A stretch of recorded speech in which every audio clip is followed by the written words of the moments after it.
Matthew के school का आखिरी साल है और उसका जॉर्जटाउन यूनिवर्सिटी में एडमिशन भी हो गया है, लेकिन वो वहाँ की फीस अफोर्ड नहीं कर सकता, इसलिए वो स्कॉलरशिप के लिए स्पीच तैयार करता है। उसकी ज़िंदगी अचानक बदल जाती है जब डैनियल उसके साइड वाले घर में रहने आती है।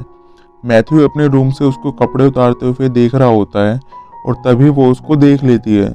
मैथ्यूज एकदम से नीचे झुक जाता है, तभी डैनियल उसके घर आ जाती है। फिर उसके पापा उसको नीचे बुलाते हैं। मैथ्यूज बहुत डर जाता है। उसके पापा पूछते हैं तुम ऊपर क्या कर रहे थे, और वो उसको बताते हैं कि डैनियल यहाँ पर नहीं आई है और उसको शहर दिखाने के लिए कहते हैं। फिर वो दोनों डैनियल की कार में घूमने जाते हैं और डैनियल उससे पूछती है तुमने जो देखा तुम्हें अच्छा लगा। मैथ्यू उससे माफ़ी मांगता है। फिर वो बीच सड़क पर मैथ्यूज के कपड़े उतारती है। उसके बाद वो कैफ़े जाते हैं और बहुत अच्छी अच्छी बातें करते हैं।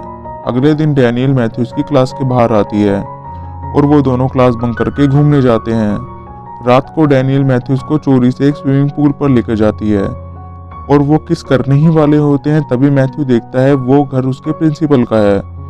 फिर वो दोनों वहाँ से भाग जाते हैं। इसके बाद वो दोनों मैथ्यूज के फ्रेंड के घर जाते हैं। वहाँ से फिर वो चारों पार्टी में जाते हैं। उसकी क्लास में डैनियल पर लाइन मारते हैं।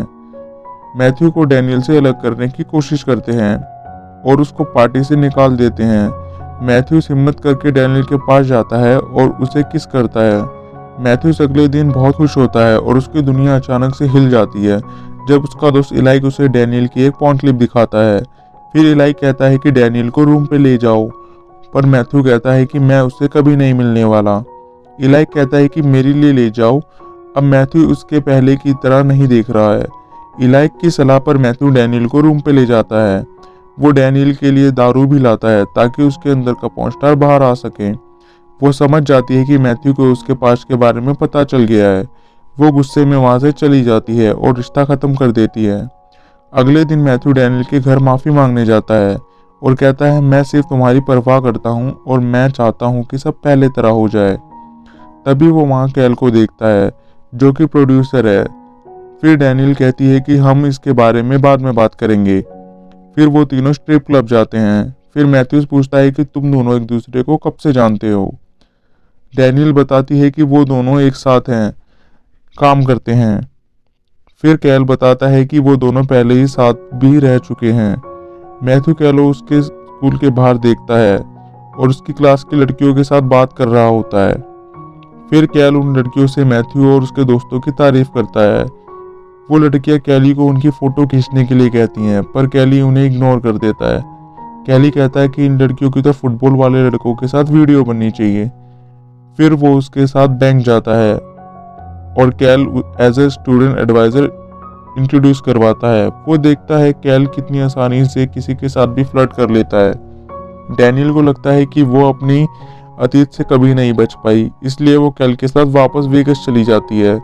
मैथ्यू अपने दोस्तों को कहता है कि ये सब मेरी गलती है, अगर मैं उसको रूम पर नहीं लेकर जाता तो ये सब ना होता। फिर मैथ्यू का दोस्त कहता है कि वो अब जा चुकी है और अब तुम कुछ नहीं कर सकते। पर फिर वो तीनों वेगस के लिए निकलते हैं। मैथ्यूस वहाँ डैनियल को देखता है तो वो बहुत उदास होती है। वो उससे माफ़ी मांगता है पर वो वहाँ से चली जाती है। फिर डैनियल ह्यूगो से मिलती है। ह्यूगो डैनियल को उसके साथ काम करने के लिए कहता है। कैली मैथ्यू को देखता है और कहता है कि तुम यहाँ पर क्या कर रहे हो। मैथ्यू कैली को कहता है कि मुझे नहीं लगता कि डैनियल यहाँ पर रहना चाहती है, पर डैनियल मैथ्यू को कहती है कि तुम प्लीज़ घर जाओ। फिर मैं कैली मैथ्यू को धमकाता है और कहता है कि तुम डैनियल का दिमाग मत भरो, अब रात को 2 बज चुके हैं और कल मैथ्यू का स्कॉलरशिप डिनर भी है। एक लड़की मैथ्यू के दोस्तों से पूछती है कि तुम क्या करते हो, तो वो झूठ कह देते हैं कि हम दोनों डायरेक्टर हैं और उस लड़की को मूवी के लिए हाँ कर देते हैं। तभी एक आदमी बताता है कि ये दोनों डायरेक्टर नहीं है, ये दोनों तो स्कूल में पढ़ने वाले बच्चे हैं।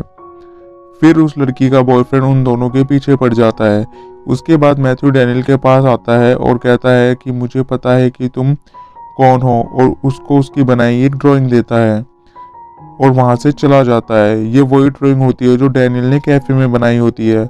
अगले दिन डैनियल वापस आ जाती है और वो उसके स्कूल छोड़ने जाती है।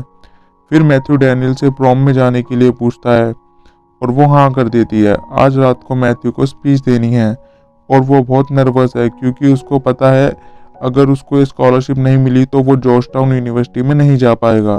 तभी मैथ्यू देखता है क्लास के दरवाजे पर कैली खड़ा होता है। कैली बहुत गुस्से में होता है। कैली मैथ्यू को स्कूल से ज़बरदस्ती ले जाता है। कैली मैथ्यू को कहता है कि तेरी वजह से मुझे $30,000 का नुकसान हो गया है।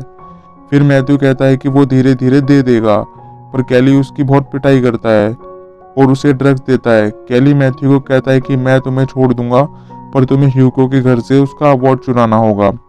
मैथ्यू ह्यूगो का अवार्ड चुराने जाता है, पर दूसरी तरफ कैली खुद ही पुलिस को कॉल कर देता है और अब मैथ्यू के पीछे पुलिस पड़ी है।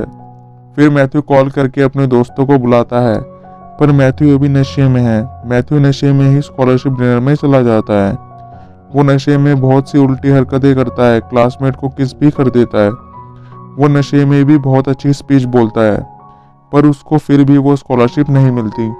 अगले दिन मैथ्यू बैंक जाता है और उसको वहाँ पता चलता है कि कैली उसका स्टूडेंट एडवाइजर बन के आया था और उसके $25,000 ले गया। वो पैसे मैथ्यू के कंबोडियन स्टूडेंट को यूएसए में पढ़ाने के लिए इकट्ठा किए थे। डैनियल और मैथ्यू पैसे इकट्ठा करने के लिए एक प्लान बनाते हैं। डैनियल अपनी 2 पॉर्न स्टार दोस्तों को बुलाती है। फिर मैथ्यू और डैनियल ह्यूगो के घर उसे माफ़ी मांगने जाते हैं और स्कूल में एक वीडियो बनाने की प्लान करते हैं। अब आज प्रॉम नाइट है और इलाइक और क्लेट्स पॉर्न स्टार के साथ प्रॉम में जाते हैं। मैथ्यू के क्लासमेट उन सबको देख कर हैरान हो जाते हैं। फिर उसके क्लासमेट मैथ्यू से बात करने आते हैं। वो मैथ्यू से पूछते हैं क्या वो पॉर्न स्टार है। मैथ्यू कहता है हाँ। तो वो कहते हैं क्या हम उनसे मिल सकते हैं। फिर मैथ्यू उनसे पूछता है क्या तुम मूवी में आना चाहोगे, और वो तीनों हाँ कर देते हैं, पर मैथ्यू एक को मना कर देता है। फिर मैथ्यू डैनियल के साथ डांस करता है और उस क्लिप का जो मेन सीन होता है उनका क्लासमेट वो सीन नहीं कर पाता है। अब उनके पास ऐसा कोई नहीं है जो उस सीन को कर सकता है। तब मैथ्यू कहता है कि इस सीन को मैं करूँगा और फिर वो चेंज करने चला जाता है। वो शूट करने वाले होते हैं तभी वहाँ पर टीचर आ जाते हैं और उन पर गुस्सा करना शुरू कर देते हैं। फिर हम देखते हैं ऐसा कुछ हुआ ही नहीं था, ये सब मैथ्यू सोच रहा था। फिर मैथ्यू ये करने के लिए मना कर देता है, पर तभी क्लिट्स ये करने के लिए मान जाता है। अब शूट पूरा हो चुका है। फिर वो सब घर चले जाते हैं। डैनियल और मैथ्यू पहली बार सेक्स करते हैं। अगली सुबह इलाई मैथ्यू को फ़ोन करता है और बताता है कि प्रॉम नाइट वाली टेप चोरी हो गई है। इलाई बहुत घबरा जाता है। फिर मैथ्यू जब घर के अंदर जाकर देखता है तो वहाँ पर उसके पेरेंट्स के साथ उसका प्रिंसिपल और कैली भी बैठा होता है। वो टेप कैली ने चुराई होती है। कैली मैथ्यू से अकेले में बात करता है। कैली उसको कहता है अब तुम क्या करोगे। फिर मैथ्यू कहता है मैं कुछ नहीं करूँगा, ह्यूगो करेगा, वो उसका 50-50 का पार्टनर है। कैली कहता है तो फिर तुम्हारा हाफ मेरा, नहीं तो मैं ये टेप तुम्हारे पेरेंट्स को दिखा दूंगा। तो मैथ्यू कहता है तो फिर दिखा दो। पर जब वो टेप दिखाता है तो हमें पता लगता है कि वह सेक्स एजुकेशन है।